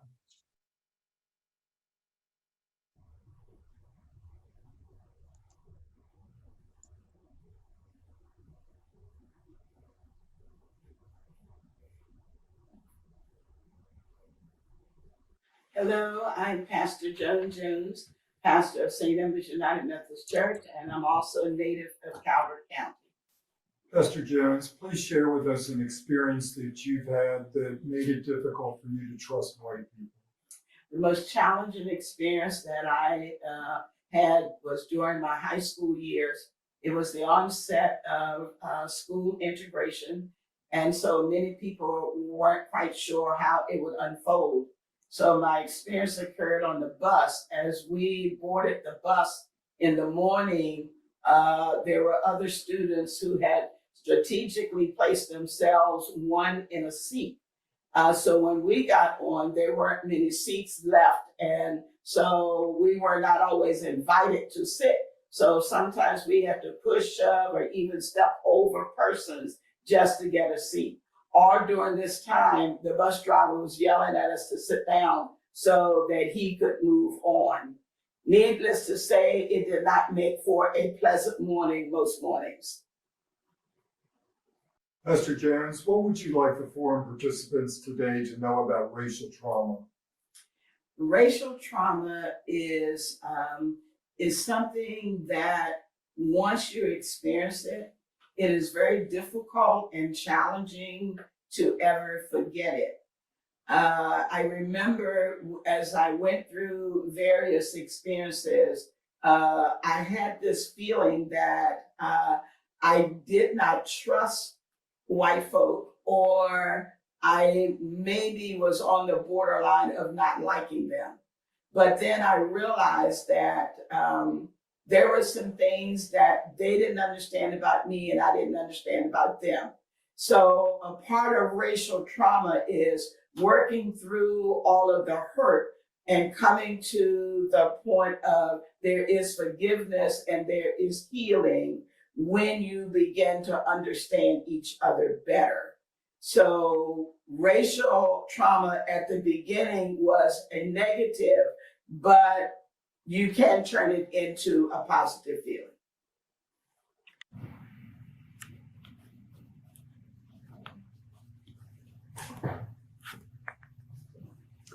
Hello, my name is Skip Steiner. I'm an Episcopal priest at Middleham and St. Peter's Parish.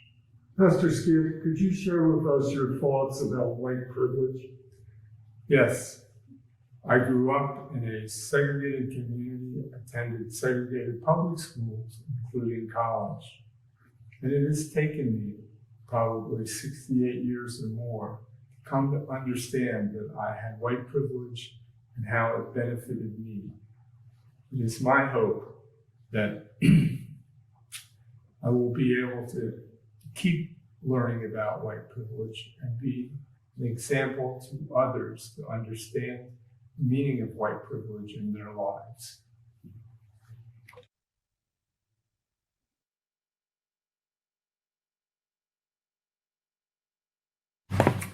My name is Irvin Beverly. I'm a lifelong resident of Lusby, Maryland.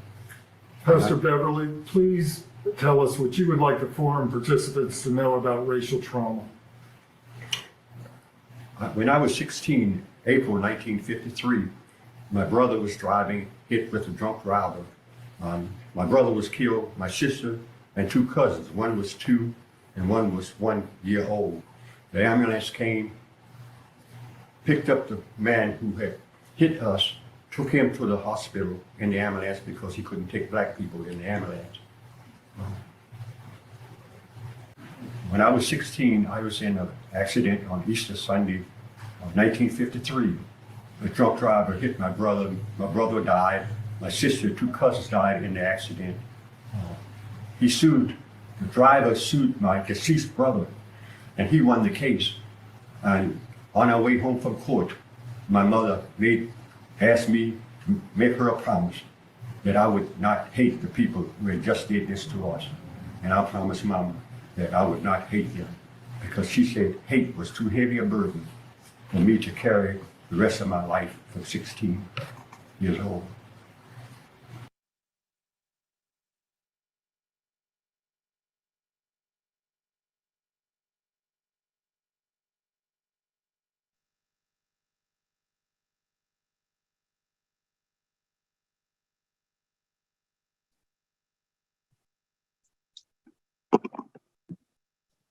Here they come.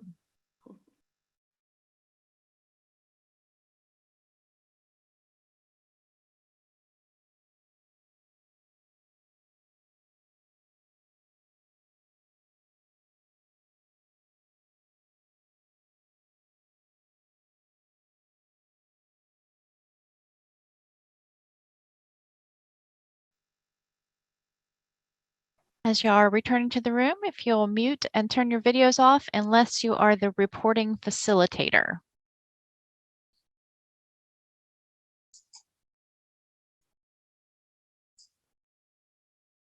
Yes, I think we are okay. Okay, I will go ahead and start our next section then so we can make sure that we honor everybody's time and finish on time.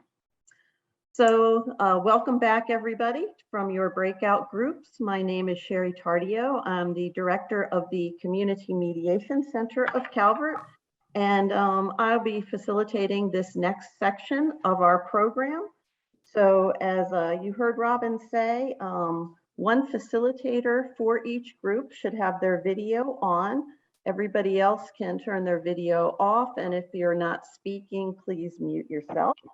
What I'm going to do, we have 13 breakout groups. So I'll be calling each breakout group in order to report back on that last question that your groups all talked about, which is basically what is one idea, question that you want to bring back to the main group that you would like to share. So one tidbit that you would like to talk about. Please be mindful that, again, we have 13 groups. So if you could just be brief with that, and then there will be people taking notes on it. And so I will start with group number 1, which was Joan and Antoine. So whoever, I see Antoine. Antoine, did you want to report out for your group? There we go. Good evening, everyone. I had a very lively group, so we tried to encapsulate what they were talking about. One of the main things that came out from our group was recruiting others, reaching out to other groups to find out what's going on so we can share communication. This is with age, gender, the communication is not there. So it's very hard to fix a problem if you don't know that there is a problem. Some people still aren't understanding that white supremacy and racism really does exist. And also how racial trauma is passed down through generations, and not only through with education and with wealth and with different traumas that are taken on by youth without even knowing it. They also spoke of the churches, how Sunday is like one of the most divided days of the week, and if the churches could possibly come together and start communicating. And one example was to do like a pastor swap, where a pastor from DC is swapping with a pastor down here, just to really get ingrained into that community to see what how we can fix some of the problems that we have. And we were also talking about the fears and the things that we have, fears of the unknown, and also with people arming themselves with weapons, even in suburban areas, or to protect themselves because of the way the United States is right now. It's just in a really bad state, and people are in fear. So communication was one of the biggest things that came out from our group. Thank you, Antoine. So for your group, communicating more because people don't know what they don't know. So there needs to be more communication among groups of different ages, races, genders, everything. Thank you. Group number 2 is Sharon and John. So whoever's reporting out. Sorry, I always do that. Okay, I think I'm on now. So anyway, the overarching theme of in response that the group's response was to that last question was education in the broadest sense of the word, meaning, first of all, and I think probably the highest, was teaching history authentically, okay? And specifically getting, recruiting teachers, people from groups of color, African Americans, what have you, so that their faces are present in Southern Maryland in those teaching roles, and who can act as role models. Also, teaching about systemic racism. We had a early childhood education, early childhood educator in our group, and she talked about, spending as much time, more time teaching about Black history as they do about Santa Claus in the lead up to Christmas, which I thought was very interesting. And then more specifically, how these concepts are taught, so that so as not to re-traumatize children of color, and but in such a way as to educate children that are not children of people of color. And then finally, a point that was made at the end was about educating citizens about the voting process, and who the candidates are for roles like in the school boards and the commissioners. And we heard during our conversation about situations where the health officer was almost fired or gotten rid of, and who was showing up on the school board that might have gotten in the way of the appointment of a new school superintendent. So that's even education on another level or in another dimension, and that is educating citizens in that part of the state about who is running for these local offices and the importance on this overall conversation. Thank you. Thank you so much. So all aspects of education. Yes. Okay, group number 3 is Tia and Andrew. Andrew, can you unmute yourself? Oh, hi, everybody. So we had a really rich conversation about a lot of things.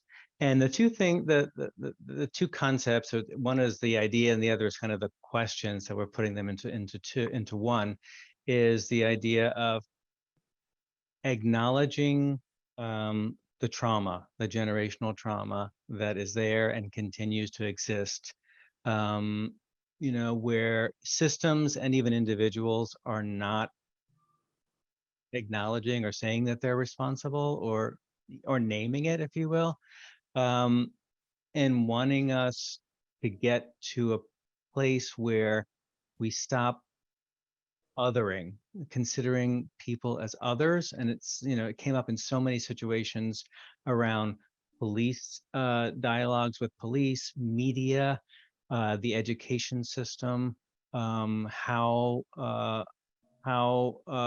municipalities spend their money in terms of wanting to correct certain social problems, like all of these things, part of the acknowledgement, and really left with the question of how do we get to this place of not othering people. Ubuntu, that was one that stuck with some folks, and even coming out of First Nations, this idea that we're all one and stop looking at people as if we're all different. And so that's the thing that rose to the top, and the question about what do we do? Thank you so much, group number 3. Group number 4 is Elaine and Shirley. I see Shirley on the screen, so you can unmute yourself. Oh, so I apologize, everyone, but good afternoon. And our lively dynamic group had several thoughts and discussions surrounding trauma, healing, and acknowledgement of the traumas. And what became apparent is the obligation to turn on our receptors and to listen and understand the traumas of Blacks, Indigenous, Hispanics, and Jewish and Latinas in that community, so that we all help to heal each other by providing opportunities to hear of our other experiences and to make informed changes through the responsibility and not guilt. Thank you so much. Responsibility and not guilt. Thank you. Okay, group number 5, Louise and Nicole. Louise, you can unmute. Thank you all. Gosh, wonderful group number 5.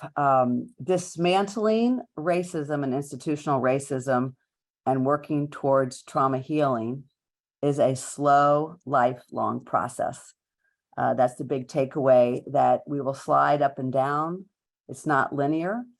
There will be progress and then there will be regression, and our work will not be over in our lifetimes. So we need to build resilience.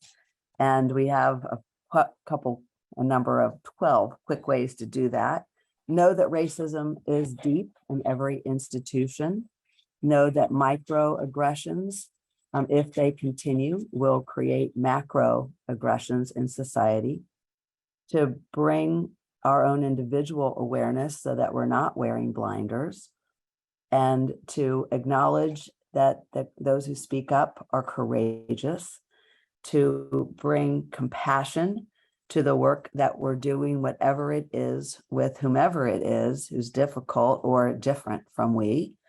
Be aware of the teaching opportunities we each have at church and community, with friends, to speak up with our own personal experiences and to not be intimidated because we each have a personal experience that's valuable, to believe that all lives matter, and to dive deeper into the trauma research and taking the time to listen deeply to others, to get involved in EDI, equity, diversity, and inclusion work on a committee, in a library, wherever it is. And lastly, to look ourselves in the mirror every day, to love ourselves, because we can remember we are all one.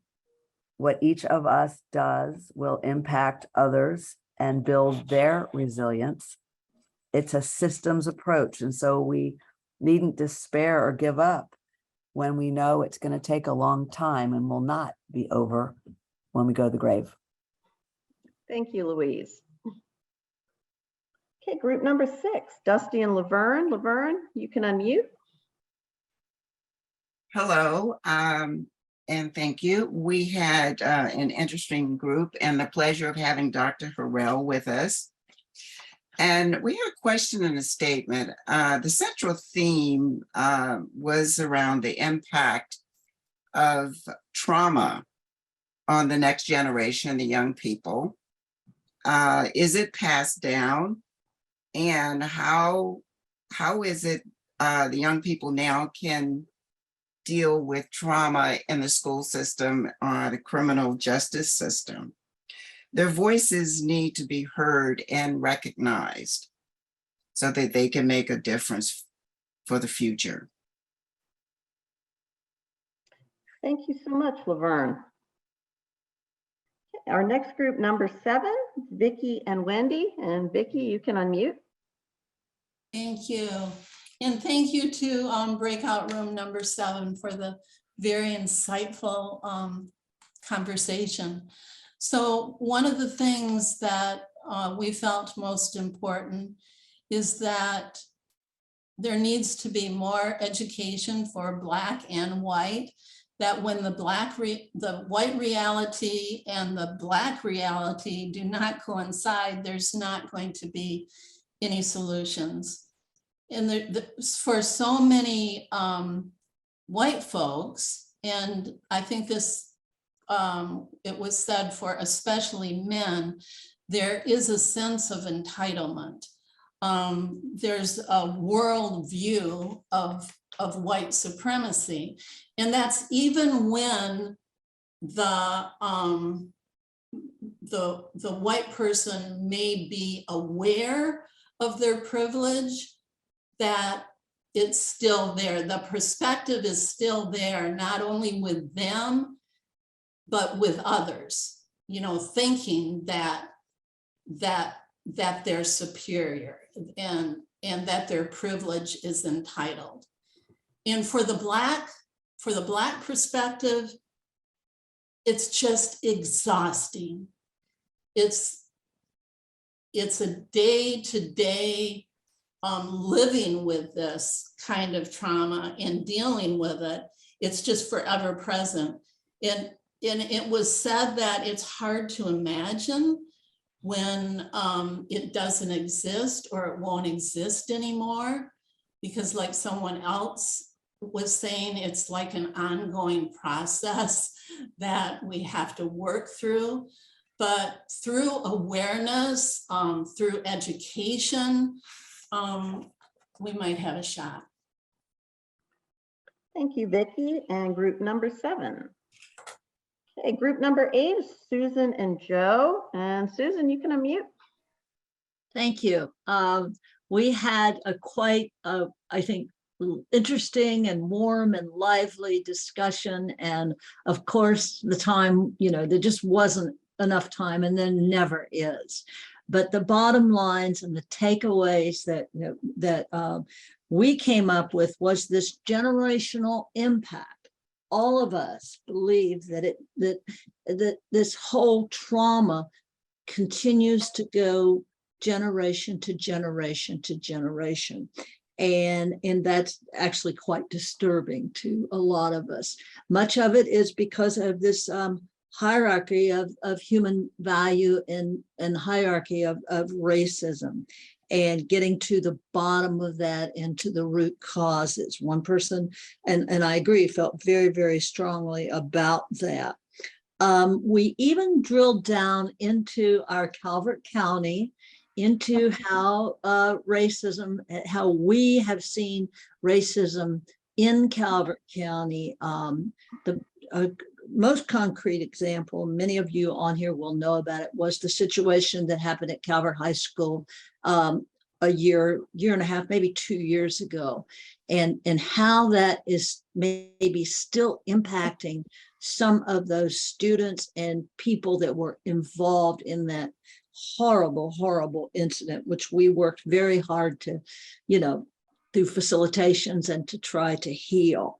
Another comment that came out is the division that's even among the race. In other words, Blacks against Blacks, okay, and not accepting each other, and not being able to become part of a community. There were 4 of us that have been in this community for over 20 years, and we all agreed that there are still walls that need to come down.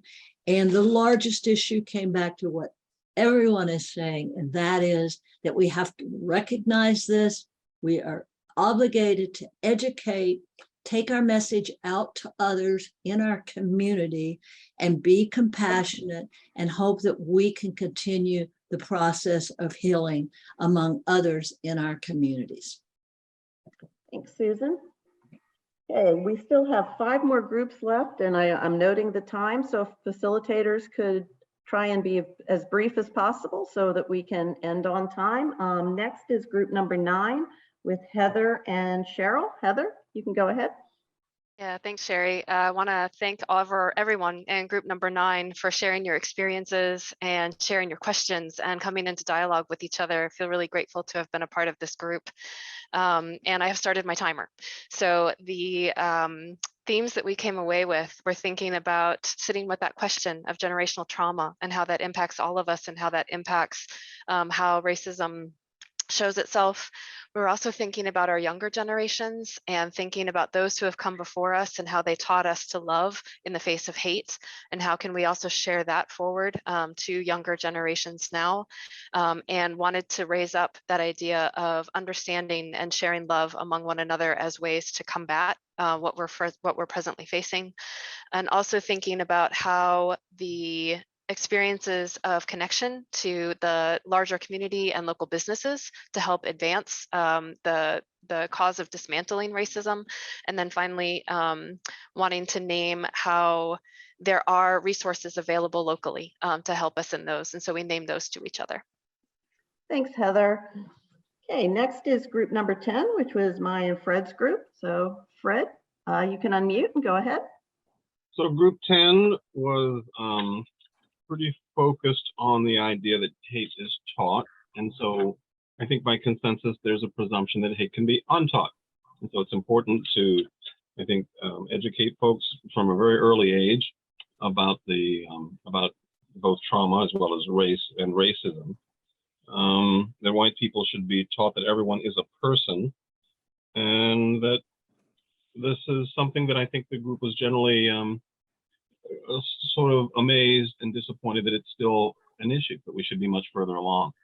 But I think that the solution that they saw going forward was the deeper education, better communication, better exchange, and more opportunities for whites to understand the circumstances surrounding racism and how that affects people of color.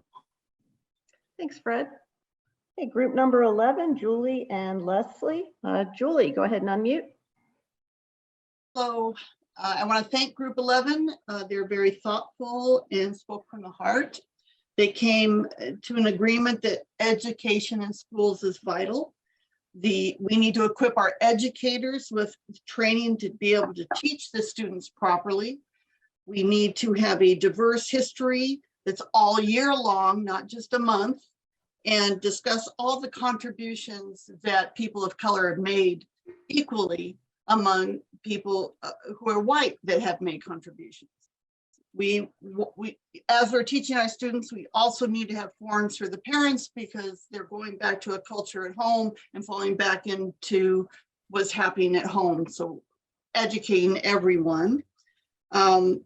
There was also a note that we are teaching math and social studies and what have you, but we also need to talk about and teach emotional connection between individuals and teach our young people to do that. And it was said that we all have a personal responsibility to work on how we connect with every individual we come across with. Thanks, Julie. And moving on to group number 12, Laura, you can go ahead. Thank you, Sherry, and thank you to group number 12, a group of very thoughtful individuals, and we were very lucky to have many diverse experiences. So what it boiled down to, Sherry, was how can we move out of this inertia on racial trauma issues, often identified as subtle and not overtly discussed, and that have been around for at least 40 years in folks' memories in this group. Not to say that there have not been gains, such as in workforce diversity, for example, particularly in schools, other public institutions, and healthcare, but these gains have not been easy to sustain, perhaps because of willingness, but not readiness to welcome and make these workplaces viable.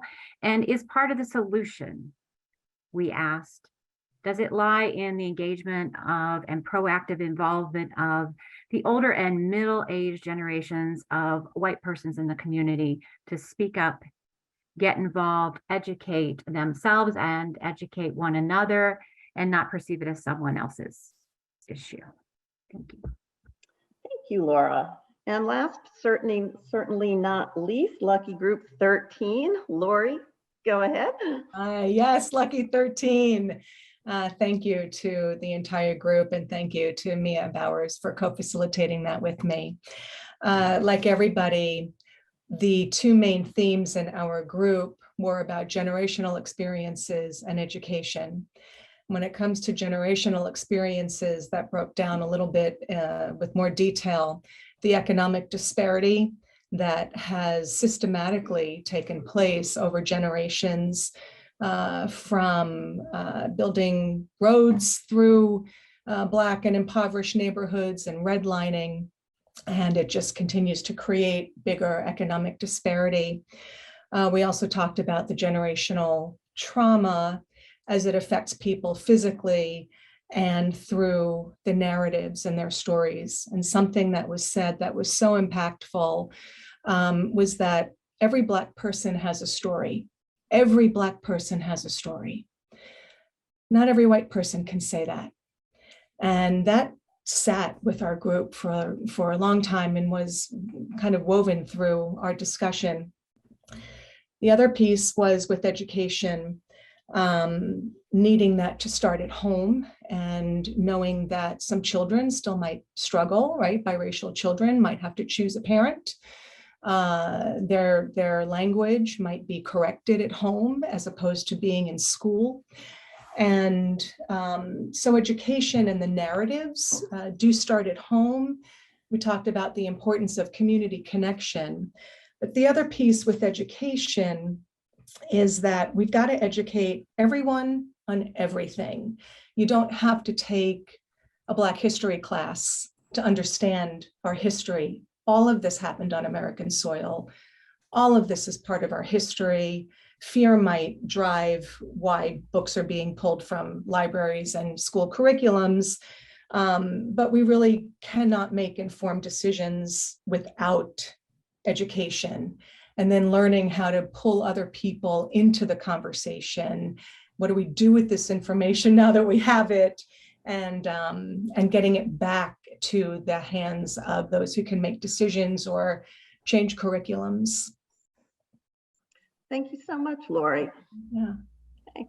So I'll turn things back over to Diane to finish up our program. Thank you so much, Okay. everybody. Thank you so much, Sherry and the facilitators and everybody in the small groups. This has been so valuable. And I've been trying desperately to take notes. I also want to thank Mike Schisler, who has been working hard on screen to summarize what each group has reported out. Thank you, Mike, for doing that. And we will, in our exit summary, share these points that you have made. 5 things for you to know before you go. 1, the exit survey is extremely important to us. It's the basis of what we use for our executive summary that goes out to the whole community. And we plan our next events for us and our partners based on what you say in the survey. You will be receiving that this evening. Please answer it. It's brief and return it. When you return it, you get a bonus. We, the Big Conversation Steering Committee in our year's work, created a trauma guide, a resource guide to trauma. And we will send that out to you when we receive your survey. I also encourage you to watch for coming events, not only from us, but from the partners. I want to highlight a couple. Calvert Library is Johnny on the Spot, and they have several events coming up based on One Maryland, One Book program. And one of the ones that they will be doing, I can't say it because I'm blurred, is that they will be doing a discussion of One Maryland, One Book, What's Mine and Yours. And that's coming up. There is also writing seminars coming up for those of you who learn better or think things out better by writing. But go to their events page, both St. Mary's and Calvert and Charles, because they're all offering things. How do you get in touch with us? Our email and our website are in the program. So you can give us more feedback if you wish, or any time in the year if you want to communicate with us, please use them. And finally, and most important, the thank yous. I want to thank our 25 partners who make this possible. Our panelists, Dr. Jules Harrell and Dr. Washington, Kevin Washington, thank you. This was a rich, wonderful, big conversation because of what you brought to us. You brought the foundation, and our people really take off with it.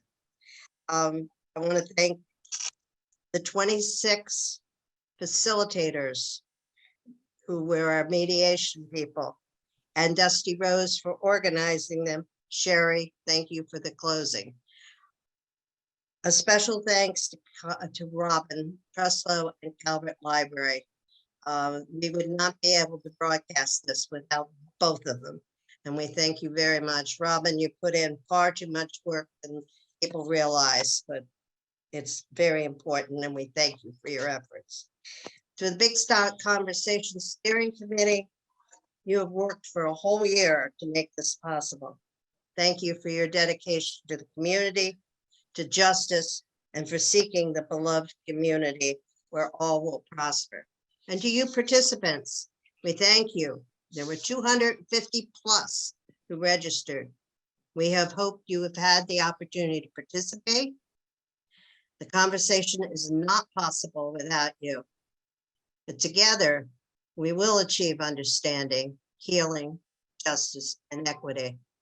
I'm going to leave you with one quote that is a theme that I've heard over and over today. It's from Martin Luther King, who said, "Our lives begin to end the day we become silent about the things that matter." Don't be silent. We look forward to the next big conversation or our smaller events with you. Have a nice evening, and thank you for your participation.